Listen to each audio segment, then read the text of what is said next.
Assalamualaikum warahmatullahi wabarakatuh. Salam sejahtera untuk kita semua.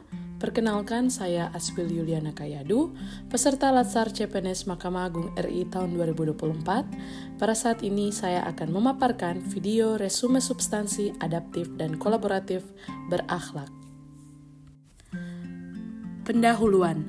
Dalam era perubahan yang cepat dan kompleksitas tantangan pelayanan publik, aparatur sipil negara dituntut untuk memiliki kemampuan yang tidak hanya responsif, tetapi juga proaktif. Salah satu kerangka nilai yang mengarahkan perilaku ASN adalah konsep berakhlak, termasuk di dalamnya kedua substansi yang tidak kalah penting, yaitu adaptif dan kolaboratif. Adaptif. Adaptif sendiri merujuk kepada kemampuan ASN untuk menyesuaikan diri dengan perubahan lingkungan, baik dalam hal memutuskan kebijakan, teknologi, maupun kebutuhan di dalam masyarakat. Dalam dunia yang terus berubah, ASN perlu memiliki fleksibilitas dan kecepatan dalam mengatasi tantangan baru. Dengan sikap adaptif, ASN dapat lebih responsif terhadap kebutuhan masyarakat dan mampu mencari solusi yang inovatif. Mengapa adaptif diperlukan? Yang pertama, kompetisi di sektor publik, di mana seluruh kompetisi ini akan memaksa dan mendorong pemerintah baik di tingkat nasional maupun daerah untuk terus bersaing dan beradaptasi seiring dengan perkembangan zaman. Yang kedua, komitmen mutu, di mana pelayanan publik yang diselenggarakan oleh pemerintah melalui kerja ASN masing-masing memerlukan begitu banyak perbaikan dan penyesuaian demi tuntutan pelayanan yang terbaik bagi masyarakat. Yang ketiga, perkembangan teknologi.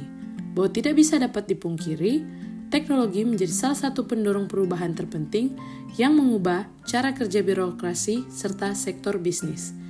Dan yang keempat, tantangan praktek administrasi publik. Praktek administrasi publik sebagai pengejawantahan fungsi pelayanan publik oleh negara dan pemerintah selalu berhadapan dengan tantangan yang terus berubah dari waktu ke waktu. Tantangan ini menjadi faktor yang memaksa pemerintah untuk melakukan adaptasi dan menjalankan fungsinya. Adaptif sebagai nilai budaya ASN terbagi atas 5 hal. Yang pertama, personal mastery, di mana pegawai harus terus mengasah pengetahuannya hingga ke tingkat mahir.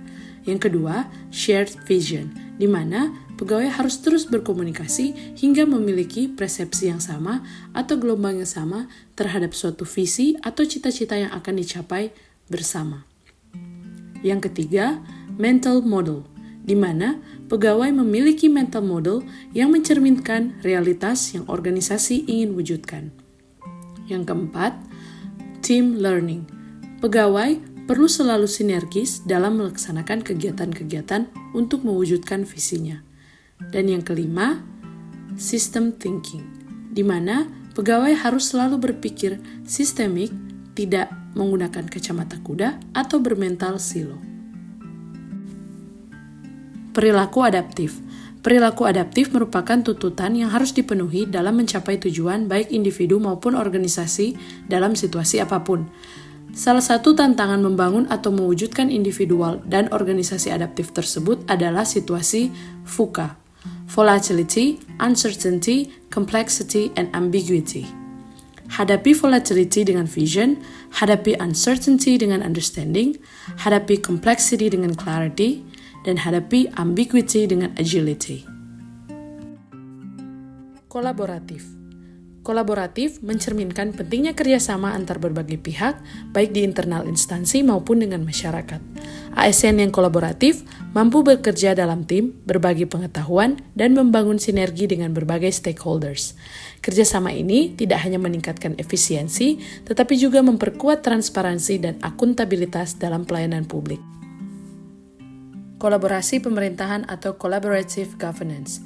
Collaborative governance dalam arti sempit merupakan kelompok aktor dan fungsi.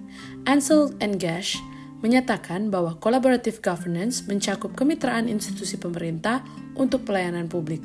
Kolaborasi juga sering dikatakan meliputi segala aspek pengambilan keputusan, implementasi, sampai dengan evaluasi. Kriteria penting kolaborasi. Yang pertama, forum yang diprakarsai oleh lembaga publik atau lembaga. Yang kedua, peserta dalam forum termasuk aktor non-state. Yang ketiga, Peserta terlibat langsung dalam pengambilan keputusan dan bukan hanya dikonsultasikan dengan agensi publik. Yang keempat, forum secara resmi diatur dan bertemu secara kolektif. Yang kelima, forum ini bertujuan untuk membuat keputusan dengan konsensus. Yang keenam, fokus kolaborasi adalah kebijakan publik atau manajemen. Panduan penilaian kolaborasi. Yang pertama, trust building, di mana membangun kepercayaan dengan stakeholder, dalam hal ini mitra kolaborasi. Yang kedua, face-to-face dialogue, di mana melakukan negosiasi dengan baik dan bersungguh-sungguh. Yang ketiga, komitmen terhadap proses, di mana pengakuan saling ketergantungan atau sharing ownership dalam proses yang dilakukan. Yang keempat, pemahaman bersama berkaitan dengan kejelasan misi dan visi dalam hal untuk mencapai suatu tujuan. Dan yang kelima, menetapkan apa yang akan menjadi outcome di antara persetujuan tersebut.